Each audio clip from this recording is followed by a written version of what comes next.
We're coming to you from the DraftKings.com podcasting studios. DraftKings.com, America's one-day fantasy sports site, where it's like a new season every time you play. DraftKings.com. From ESPN's Pod Center, this is NBA Lockdown. We're taping this on Monday, May 11th, and what a weekend we just had in the association. 3 straight days of playoff buzzer beaters. First Derrick Rose, then Paul Pierce, and then LeBron James. So we'll get into all of that. We'll also talk about the Grizzlies and Warriors surprising 2-1 series situation right there, and Clippers in control out west, 1 win away from going somewhere they have not gone before. I am Doug Kezirian, joined now by Amin Elhassan. Amin, let's talk about yesterday's game involving LeBron. What a wild game, particularly the last handful of seconds. Yeah, no, it was crazy, man. I mean, first of all, we got to acknowledge the swings that led us to that, right? The Cavs are up, big at the end of the first half, and then the Bulls make this comeback. Then the Bulls go up 11, and the Cavs make this comeback. Then the Cavs go up, and the Bulls make this comeback. And it leads us to this point where the Cavs are up 2. They've got 3 timeouts, and they literally burn 3 timeouts just to get the ball inbounds and end up turning over the ball anyway. Derrick Rose scores on a layup. Cavs come back down. David Blatt tries to call a timeout that they don't have. Refs don't see him. LeBron gets fouled, but there's no foul call. Ball goes out of bounds. We get a review. The review gives them a de facto timeout to draw up a play that we later find out was scrapped anyway.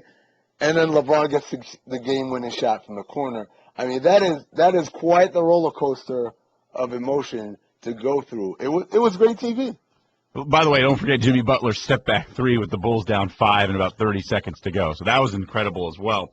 So a year ago, Scott Brooks and the Thunder decided not to foul against the Clippers when they were out of timeouts and only had a couple seconds differential between the shot and game clocks. I vilified him then.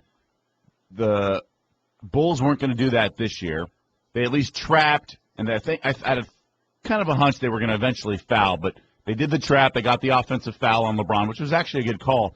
LeBron, horrible situation, put himself in the corner, so he got a double team. He was basically quadruple teamed with the 2 out-of-bounds lines, or 1 at midcourt and 1 on the sideline. So strange scene there, but I'm glad what Tom Thibodeau did. But then David Blatt, what in the world is he doing? He was onto the court trying to call timeout, completely lost, saved by the guy who earlier in the season reportedly called the timeouts. Tyronn Lue grabs him. Fortunately for the Cavs and their fans, the refs weren't looking at Blatt because they actually knew the Cavaliers were out of timeout, so they were trying to figure out the last 8 seconds or so. And then after the tip out of bounds, which is just crazy because if it takes one bounce, half a foot inside, and then bounces out of bounds, we go to overtime. But LeBron did get fouled, so the basketball gods kind of do sort of correct the situation. And then David Blatt pulls a Norman Dale. To be honest, the play that was drawn up, I scratched it. And I just told Coach, just give me the ball. And, we either going to go into overtime or I'm going to win it for us. All right, so LeBron didn't exactly scratch the picket fence that Norman Dale wanted to do in Hoosiers, but it was a Jimmy Chitwood moment. And I can just imagine all the guys in the huddle looking at each other saying, what on earth is this coach doing, just like the movie Hoosiers? Here's J.R. Smith on that, too. Was there any doubt in your mind who was going to get the ball and where it was going to go? There was doubt at first because the first coach had LeBron taking the ball out. I'm like, are you sure? He's like, oh, no. LeBron, you get it. I'm like, okay, we need to switch it up. And then, once we figured out who was definitely taking the ball out, I was like, okay. Sort out this mess, please. All right, here's the thing. There's a lot of things going on here, right? You think? First of all, before we – actually, let me talk about this. I'll go back to a different point later. But the idea that LeBron should not take the last shot, it's not as far-fetched to me as it is to a lot of other people. Agreed. He's been horrible shooting from the field, particularly from distance, the entire series. And that yesterday was no different. He's the best passer on the team. He's 6'8", 6'9", so it's really hard to put someone on him that he can't pass over. I don't know what play they originally drew up, but it wouldn't surprise me if they drew up something where it's a lob to the rim and a backdoor cut and a back cut against a cut against a back screen, lob to a big man, Tristan Thompson, maybe Mozgov, and just go ahead and dunk it. So the idea that you didn't draw up the play for LeBron, look, it happens all the time. They did it the other night. They drew up a play for J.R. Smith, and he tied the game. And it just so happens that Derrick Rose comes back and hits a game winner, but does that make that play any less impressive? The other thing, I think, is this idea that, I don't know how else to say this, man. Like, LeBron had like a million ways he could have answered that question that wouldn't have been as incendiary as the way he answered it. And so the question I ask is he just this oblivious?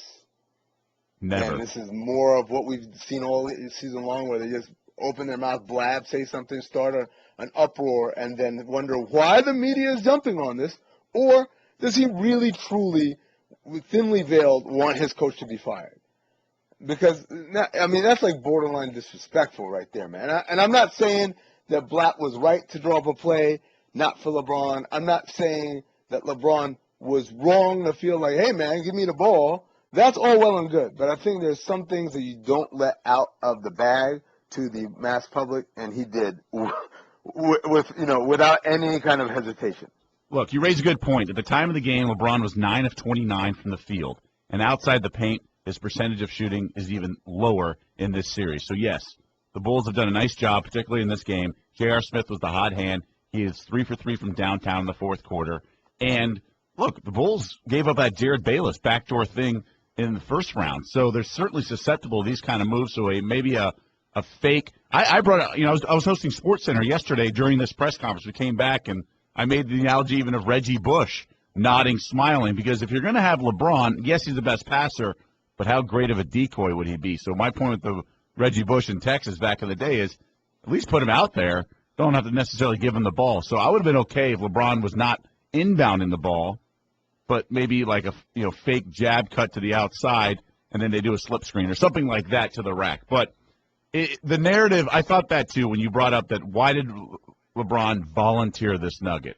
I think 50% of it is it was probably going to come out anyway in the euphoria and talking, maybe even Blatt or maybe even J.R. Smith would have brought it up. But I do think there was a intention there one way or another.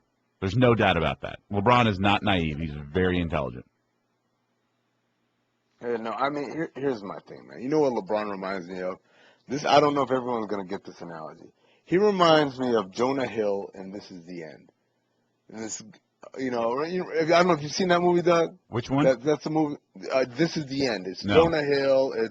It's Seth Rogen and James Franco, and basically it's the end of the world. Apocalypse is nigh and everything. But Jonah Hill's character, who he plays a fictionalized version of himself, is this guy who's always wants to come across as nice and but everything he says is cutting. It's a little backhanded dig at Jay Baruchel, another dude in the movie. And that's what I get the feeling with LeBron sometimes. Like, he's like, no, I was just this. But then there's always this hint of malice towards everything he says towards Coach Blatt. And yesterday, even the way he said it, how he says, to be honest with you, and he pauses and then he looks up with this little half smile. It's like, the play they drew up, I scratched. Well, he was probably insulted, right? He was probably insulted. Again, all great players should be. Okay, he's insulted. Let me ask you this. Today, Monday morning, do you think LeBron wanted to wake up, turn on First Take, turn on every morning radio show, turn on the NBA Lockdown podcast, and hear all of us talk over and over and over and over about this during a playoff series that is not over yet? They could still lose this series. Does he want that? Do you think that is good? Do you think that is and if it is in his mind, then I got to ask, is getting Blatt fired higher on your priority list than winning a championship? I just think he wanted to volunteered because he was very happy with his clutch performance, and just bring it up. I honestly don't think it was a roundabout way to get Blatt on the hot seat. But it also reminded me. So you're saying it was an innocent kind of.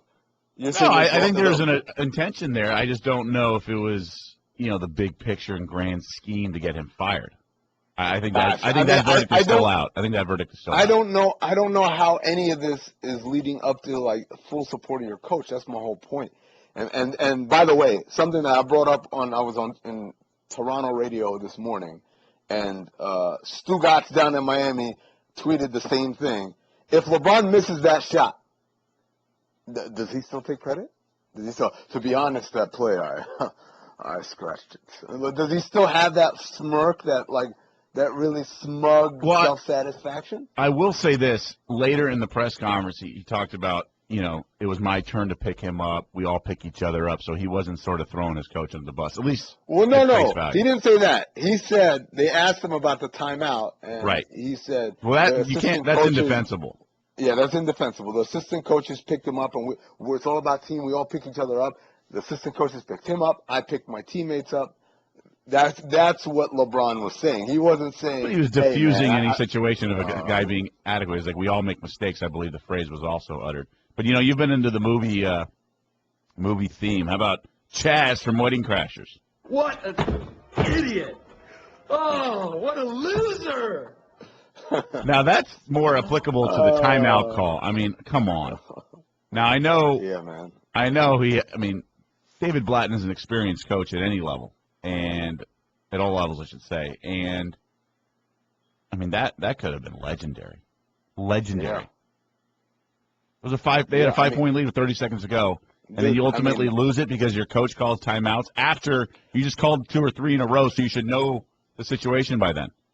Well, you know the penalty, by the way. The penalty for the calling a timeout you don't have is technical foul and possession. They get the ball. Right. They get the ball, yeah. So it used to be just a technical foul, and then you still get the ball. So then people would just take advantage of it. So if I've got a big enough spread, I'll call the timeout, I'll take the technical, and I'll move forward. In fact, the Phoenix Suns in 1976, they shot heard around the world against the Celtics. Gar Heard shirt, yeah.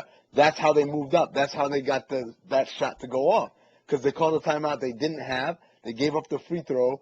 And then they ended up tying the game on the shot anyway. So I believe that's why they changed the rule after that. It may have been years later. But anyways, the bigger issue, not the bigger issue, that was the biggest issue. But the events leading up to that issue, it should not take you 3 timeouts to get the ball inbounds.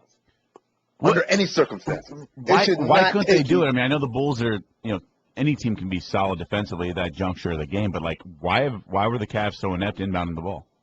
Dougie, I'm glad that you asked that question because on 2 of those inbounds, for whatever reason, the Cavs decided to inbound a foot away from the midcourt line and then cross that line.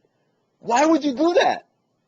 Why wouldn't you inbound further back? Now, I know you're running the risk of an 8-second count, but to me, if you've got to kill time and you know they're coming to foul you, inbound that thing as far back as you can, even if you're LeBron. Sprint into the backcourt and then do the Bob Cousy and dribble around until someone can catch you and make them move. But like you mentioned, Doug, when we started this, the moment you cross into that line, you just added another defender. You know they're going to trap you. Why would you cross that line and then stop? Just stop. Oh, I'm just going to catch right here and stop and wait and see what happens. Go ahead. I'm sorry. No, and that is the fault of J.R. Smith, who did it first, and then they had to call timeout. And that is the fault of LeBron James, who did it and then tried to just truck Mike Dunleavy. See, I honestly think these teams get too casual, too lazy. LeBron was just sitting there, and they threw a baseball past it. I just think they get mentally lazy, and then they just get too casual. I mean, you can go back to the Ray Allen game and the Spurs down the stretch. They were almost inviting – dribble away from them. Milk an extra second or two.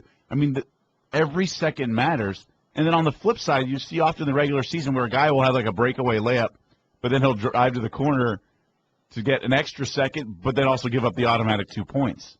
So right. I actually think they don't – I mean, I'm sure they practice a bunch, but I just don't think they get it. I think they get too casual with these free throws. I used to complain when LeBron would just go shoot the technicals or the, it's like, whoa, you have Ray Allen right there. Like, what are you guys doing? Get the ball. I just don't think they take advantage of every statistical probability, so to speak. Well, I think in last night's case, or yesterday's case, it just felt like they thought, oh, the Bulls are going to foul us. Just get the ball inbounds and they're going to foul us. And to me, after what happened to J.R. Smith, for them to continue to make the same mistake. Now, here's the thing. If we want to talk about what Dave Blatt's big coaching errors of yesterday was, number one would be not knowing how many timeouts you have and calling a timeout that you don't have.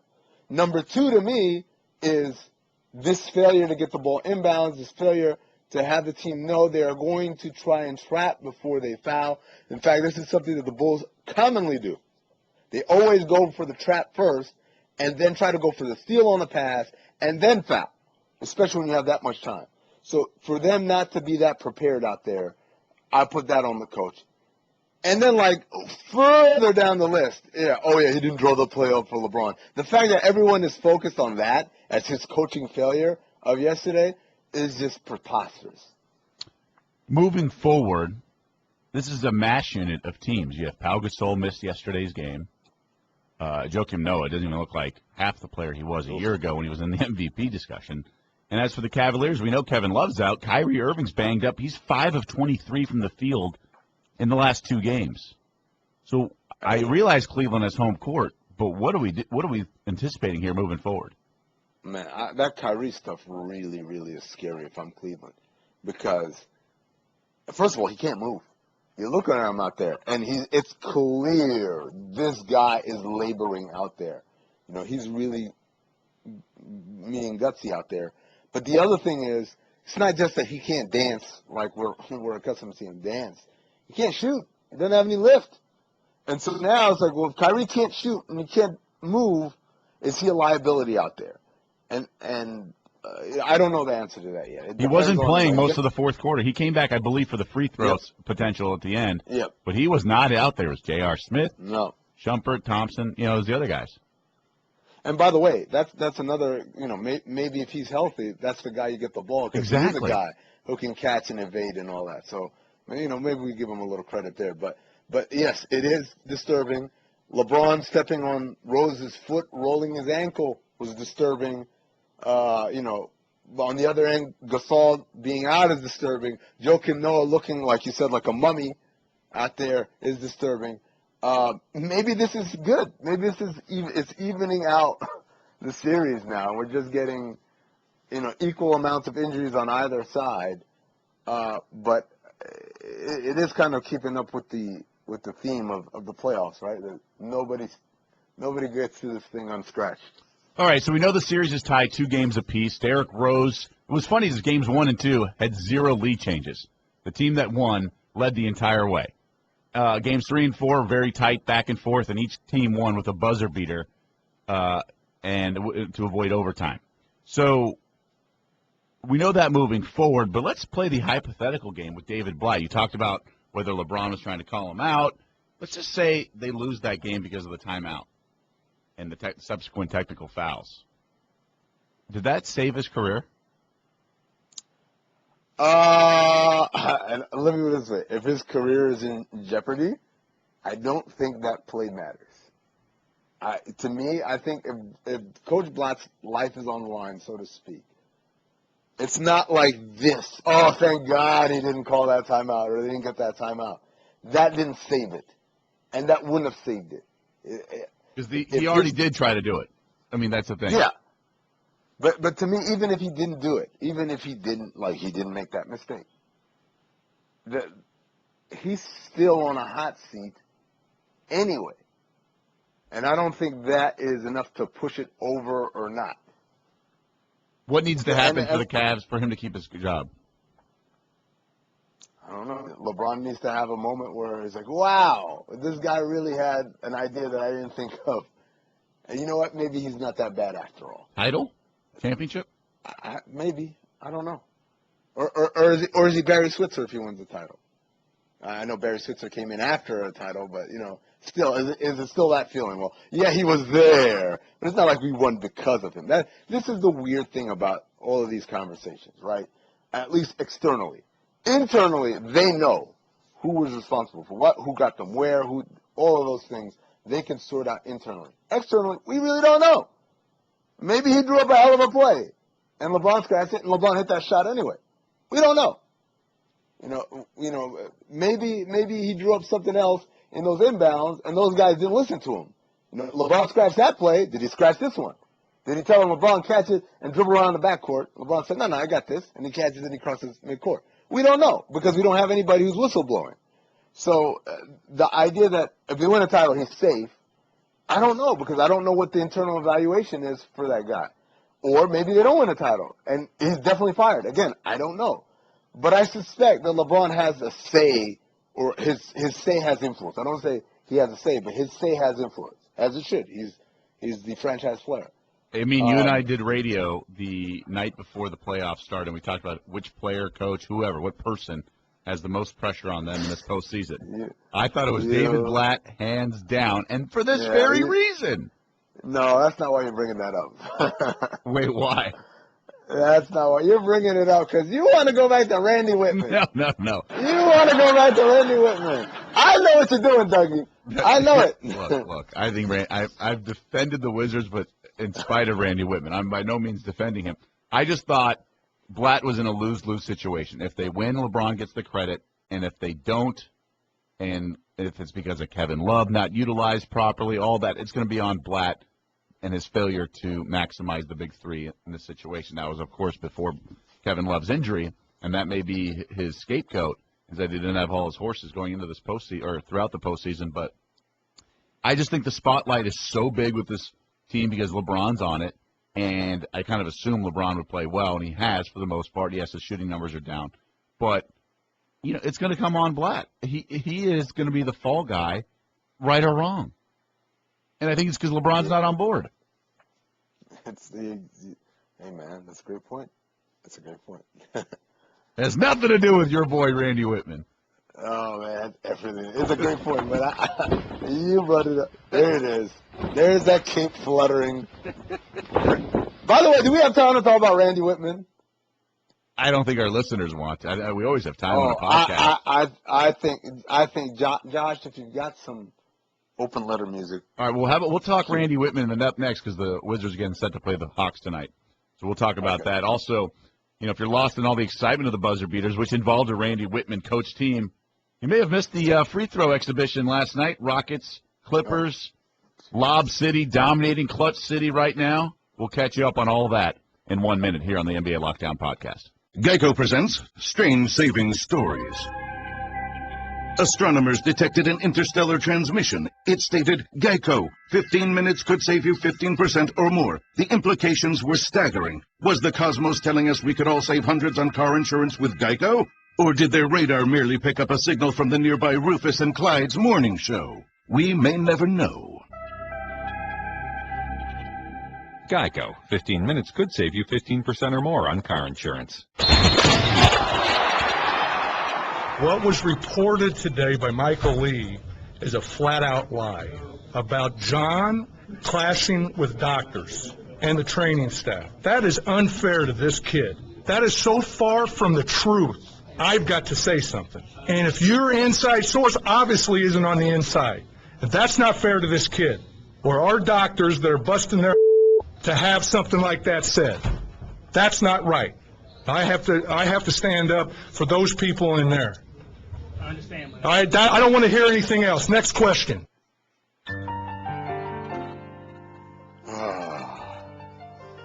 Randall Whitman, head coach of your Washington Wizards, winner of 9 of his first 11 road games as a coach.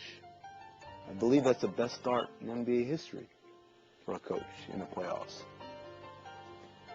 You've done a good job. 2 postseasons in a row. I'll give you credit for that. But, Randy, I wouldn't get too big for my britches right about now. First of all, Mr. Michael Lee of the Washington Post is a guy who's very well respected in this industry. He's not a hot take artist. He's a guy that writes it as he knows, as he sees it, as he hears it. He is a journalist in the truest sense. Second of all, I don't think you read his column, because the column didn't say that Wall was difficult. It wasn't anti-Wall. Quite the opposite. It was about John Wall saying, I think my hand is broken, and your doctor is saying, no, it's not. And then them getting a second opinion, and, oh yeah, 5 fractures. 1, 2, 3, 4, 5. So Randy, think twice before you start raising your voice, which, by the way, I'm really proud of you. For the fans that don't know, Randy Whitman's press conferences usually sound like this. He likes to whisper. He doesn't really speak up. But now he's bold. Now he's got some bass in his voice, as they might say in my neighborhood. But kudos to you, Randy. You're up 2-1 in the series. I just hope that you guys end up closing out the Hawks. Because if you don't, we're all going to be asking, how does it feel? How does it feel, Randy? Or as you might have said about a month ago, how does it feel? Thank you, Josh, for that open letter music. Wow. Josh, our producer, giving Amin the platform for that open letter. I like it. All right, Amin. So tell us how you really feel. Hey. You know, this is what I always say. No more. No, this is what I always say. This is what I always say, Doug. This is what I always say. If you are a coach, a general manager, a player, you can never, ever, ever make the media the object of your ire for one reason. There's a billion of them out there, and only 15 to 30 of you guys in this building right here. And the dudes out there, like I said a while ago about Rick Carlisle on a Hate Hard, I said we buy our ink by the barrel and we buy our bandwidth by the whatever, by the gig or whatever measurement you want. So you can't win this. You can't win it. And by the way, can't do it. And if you want to compare track records over entire careers, Michael Lee at journalism versus Randy Whitman at coaching, I think I speak for a lot of people and say I'm taking Michael Lee all day. You might need to work on that analogy with ink and gigabytes, but Hashtag hate hard. I like your point. All right, let's move on. Big game 3 tonight, by the way. The truth delivers. John Wall game time decision.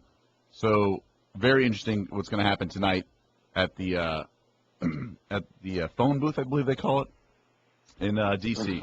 Let's talk about the Clips and Rockets, because this has been a one-sided series, given the Rockets could barely beat the Clips at home. No Chris Paul, barely got one game, then get destroyed the next 2 at Staples Center. So I asked you this, Amin.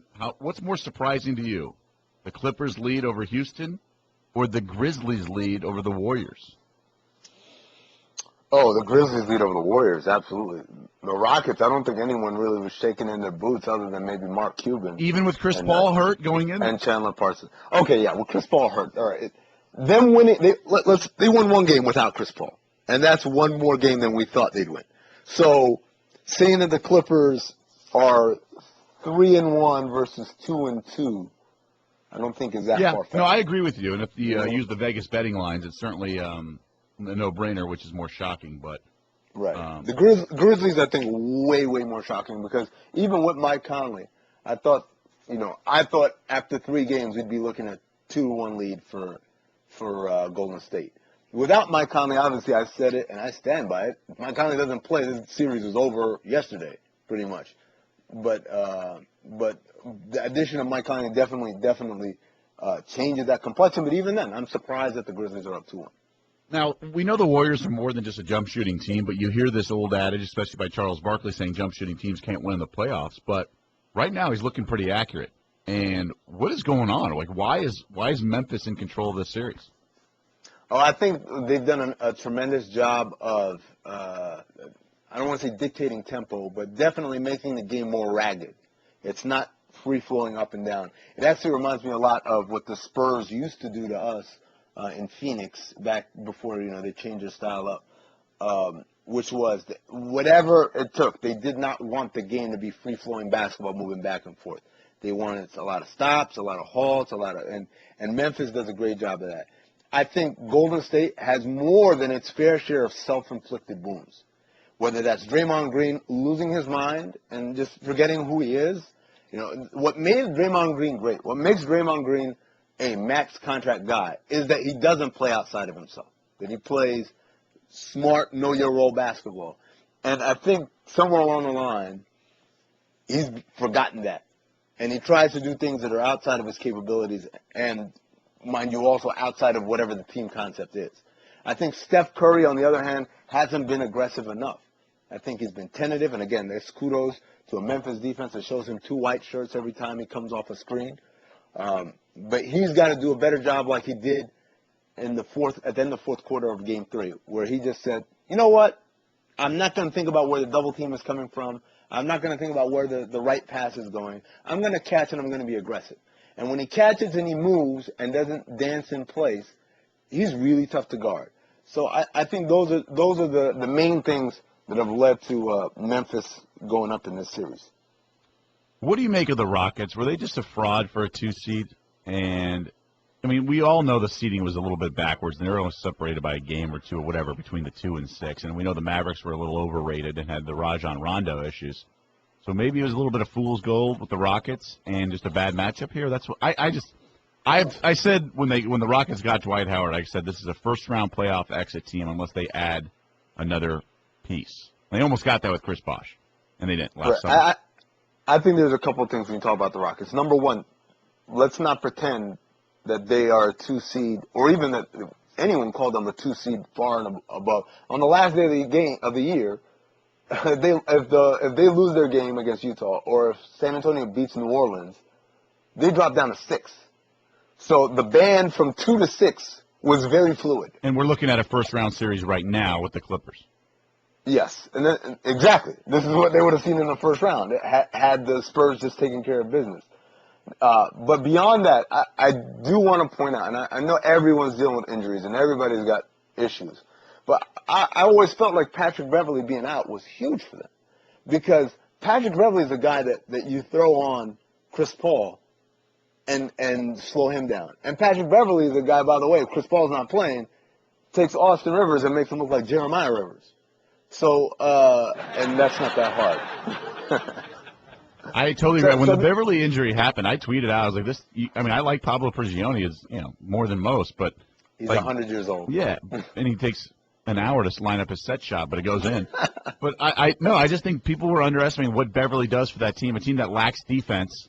He can stop the ball. Dwight Howard, is still a version of the old Dwight Howard, and he does so much for them. And he can attack. He sets the tone. He's their edge guy, so to speak.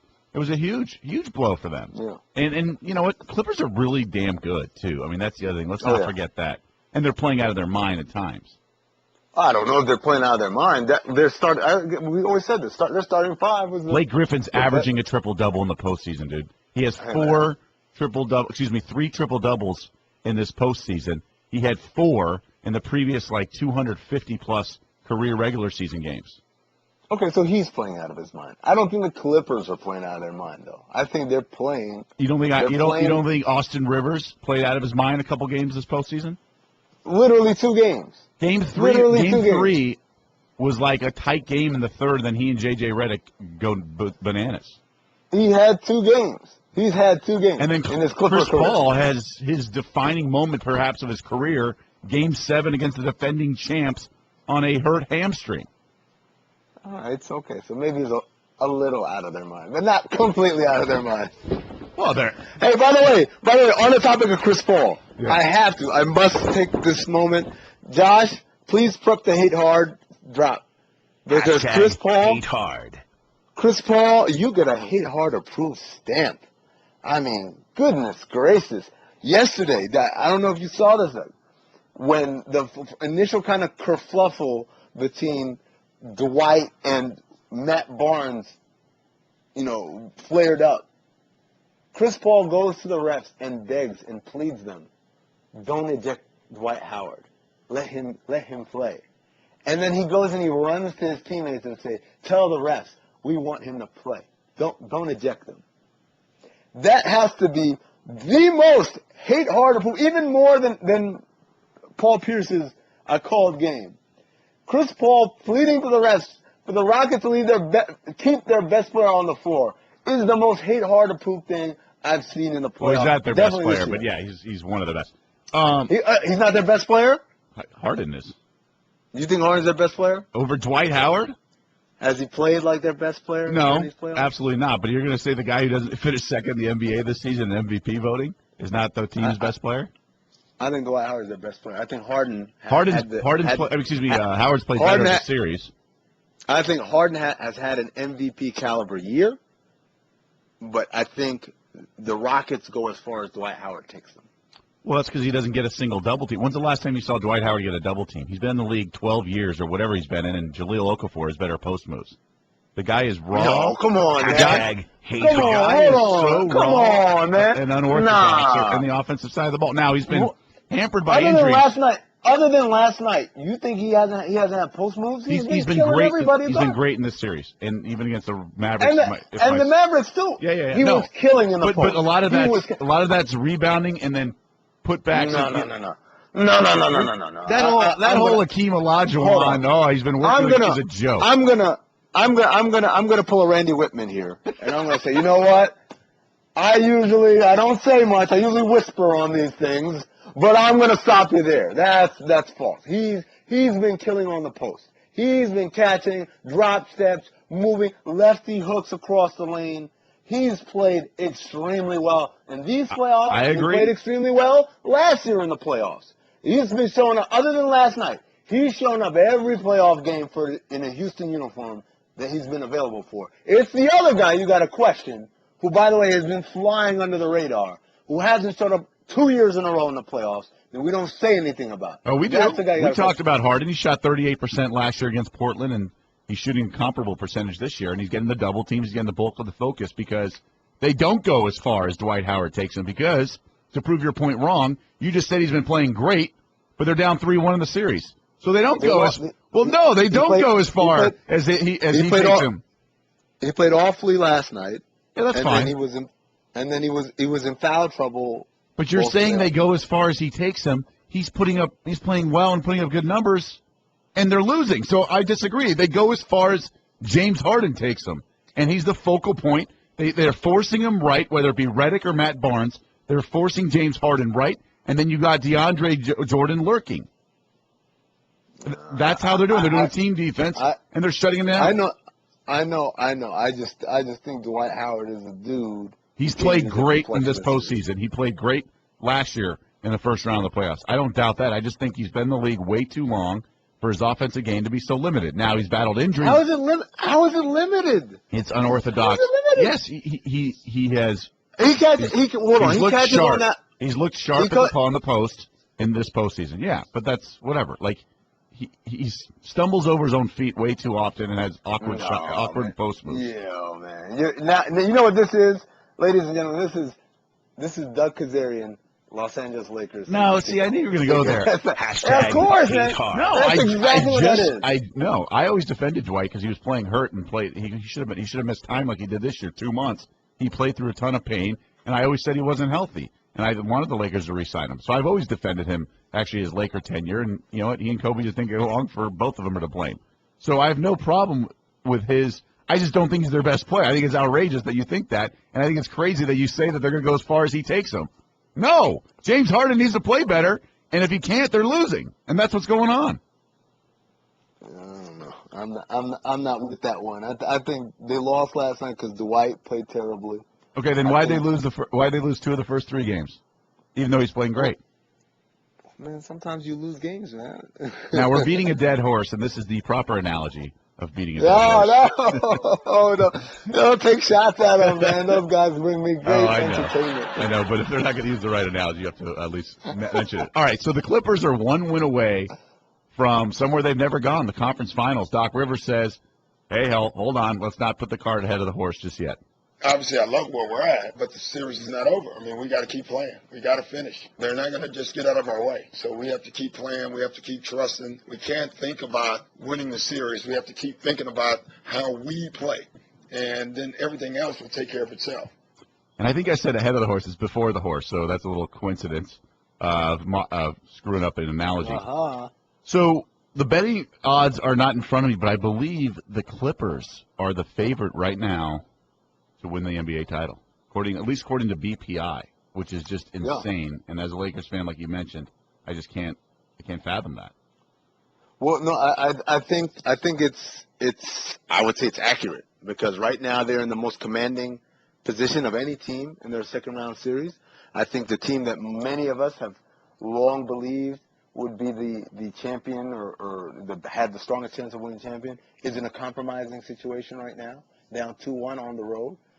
And I think when you look out east, beyond the fact that I'm very underwhelmed by the caliber of play, they're dealing with a lot of injuries out there. Washington with John Wall, Atlanta with Cephalosha, Millsap, and Horford, Cleveland with Love and Kyrie, and now LeBron even maybe, and then Chicago, Gasol being out. I mean, and Derrick Rose obviously is day to day, no matter what the doctors say. All of that conspires to say, well, who's got the best chance to win this thing? The Clippers, man. I wouldn't have picked them before the playoffs started. I wouldn't have picked them at All-Star break. I wouldn't even pick them at the beginning of the year, but here we are, and that's a lesson learned to all of us that it's a long season, man. A lot of stuff can happen. Basketball Power Index has them 40.7% chance to win the title. That's today. A lot can happen in one game. And the next closest is the Golden State Warriors at 23.6%. So those Houston Rockets, by the way, 1.1%, led by Dwight Howard. Wow. Wow. You know, now here's the funny thing. Doug, here's the thing. I sat here and I stuck up for Dwight Howard, and, you know, I said, hey, Houston, they're missing one of their most important cogs in Patrick Beverley. And I guarantee you, when this podcast drops, I'm going to get a bunch of people from Houston saying, I'm a hater because I said Harden isn't the best player, and basically killing me and how much I hate Houston and I hate Texas and I hate, you know, everything down there. And meanwhile, you're going to skate scot-free. Like, no one's going to say anything to you who's bringing up that they have a 1% chance to win the championship. Yeah, that's what the analytics say. I give them a 0% chance. Hashtag I will hate say hard. this, though. I will say this. And Josh Smith was yanked in Game 2, the game they won, behind-the-back passes, things like that. Is there an underlying issue here with this team? The personnel maybe they've assembled and maybe lacking the killer instinct, the tenacity, the playoff sort of raising it to the next level mindset? You know, I mean, I keep saying it. I didn't think they were that good. I thought they overachieved most of the year, and Josh Smith particularly. I think he can't shoot, and even though he's a good passer, if you give him enough time, he's certainly not the most creative or inventive passer. And I actually detailed one of the plays that they love to run, which is this elbow middle pick and roll between him and Dwight Howard. And as long as that lob is available, he's great at making that pass. But that play has a lot of other side actions that are supposed to happen in case that lob isn't available. Josh Smith never sees that, right? He sees throw the lob or I got to take this shot myself. And other than those two options, he's not going to explore these other ones. And so, you know, when the play isn't obvious for him, he doesn't become, I mean, he becomes almost like a hindrance because he's not a good shooter and he's not really an explosive athlete anymore. So what is he? In fact, he's a little bit of an anchor. But then again, what else can they do? It's not like they have a bunch of guys that can turn to off their bench. I will give them credit. They had the third most player games missed this season because of injury, 400 on the nose. The other two teams didn't even sniff the playoffs. I believe one of them was the T-Wolves, worst record in the NBA. So props to them to getting to the playoffs, let alone the 2 seed. And Dwight Howard missed 2 months. I mean, that's just ridiculous that they played so well. But I do think they have an internal, I don't know if issues or whatever, because I don't think there's internal strife, but I do think there's that championship medal, if you will. I mean, you know, the meme was going around of Kobe reminding everyone from earlier when he says you'll never win a championship, you're soft, all that. I do think there's an element of some of these guys may not know what it takes. And I think that they're not alone. There's a lot of teams that don't have that mentality and that mindset. That's why Chris Paul, a guy like that, is so valuable. I do wonder about this Rockets squad. People say I've said that about Chris Paul. That's the irony. Well, no, they said about the clutch. They said about the clutch performance, but not the want to and the mindset and all that. Like, no one's ever doubted his edge. Yeah, I mean, I guess I think a lot of guys. I mean, it's ironic now. I'm gonna actually quote Kobe. Kobe had that tweet where they said, they said Dirk was too soft. They said this. They say all these things. LeBron isn't clutch. Dirk is too soft. I shoot too much. All of these things up until they win a championship, and all of a sudden that evaporates, right? And I was actually reading this. I was reading this tweet from the Harvard Business Journal. About the most common cognitive biases that affect business decisions. And a lot of this is amazing. It applies directly to sports. Things like excessive optimism. We are overly optimistic about the outcome of planned actions. We overestimate the likelihood of positive events and underestimate that of negative ones. Confirmation bias. We place extra value on evidence consistent with a favored belief and not on evidence that contradicts it. We fail to search impartially for evidence. That last one in particular, it's pretty interesting because that's pretty much how in the NBA, and I think it happens on our sport way more than it does in baseball or football or hockey. This idea that you'll never win a championship, until you win a championship, and then like, oh yeah, of course he's going to win a championship. He's a great player who does all these other things, and it's amazing to me how many times we do that with guys. And Chris Paul's been a victim, and I think Dwight Howard's been a victim, and I think the Golden State Warriors as a collective are a victim of this, saying you'll never win a championship shooting jump shots, even though there have been other teams that have done it. But it's on some level it's sad. It's sad because you wish that people could just appreciate greatness in its many forms and appreciate the luck that it takes to win a championship. In non-Harvard terms, basically it's saying if you have a hunch on something, you look for things to validate and back up and support your claim, whereas you just go into a thing with a blank slate and look where all the data tells you. And that's fair. I mean, that's just human nature. I get all that. And just kind of the overlying theme here is just because you haven't doesn't mean you can't. And just because Chris Paul hasn't won and hasn't done it doesn't mean he can, because so many things have to go right, whether it be health, luck, bank threes, whatever it is. So much has to go right. Hey, you experienced all this with the Suns. I don't have to tell you this, but people need to realize, yes, the NBA is 7-game series, so it's less random than maybe the NCAA tournament, but still the margin of error is so small that you have to get lucky and you have to catch other breaks along the way in order for it to happen, unless you're just like one of the dominant teams like maybe the Lakers team that went 15-1 or whatever. That would, luck wasn't going to stop that. Yeah.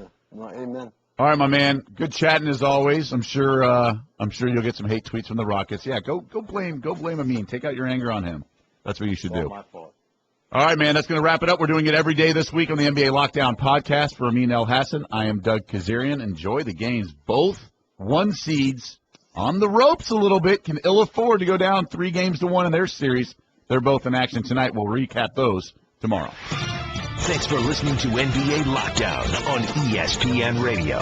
For more great podcasts, check out the Pod Center page on ESPNradio.com.